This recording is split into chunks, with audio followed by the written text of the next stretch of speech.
छ कि छैन छ भने देखाउनु पर्यो। तपाईँले मलाई तपाईँले प्रमुखसँग जति अकाउन्टेबल हुनुहुन्छ उपप्रमुखसँग पनि अकाउन्टेबल हुनुहुन्छ। त्यस्तो हो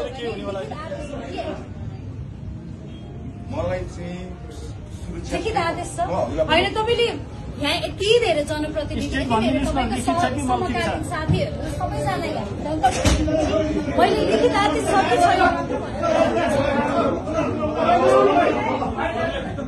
लिखित आदेश छैन भन्ने छैन। कतिपय कुरा चाहिँ यहाँ भन्ने विषय पनि होइन।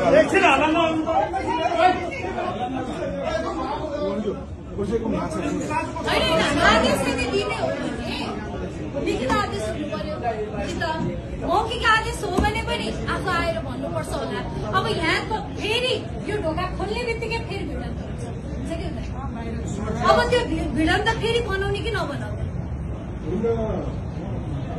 भिडन्त नगर्ने हो भने त व्यवस्थापन त गर्नु पर्यो। अब त्यो व्यवस्थापन गर्नको लागि मैले तपाईँलाई उपप्रमुखको हिसाबले यहाँ निर्देशन दिइसके व्यवस्थापन गर्नु भनेर अझै तपाईँले त्यही कुरामा स्ट्रिक हुनुहुन्छ भने प्रमुखले अगाडि आउनु पर्यो, सबैलाई जवाब दिनु पर्यो।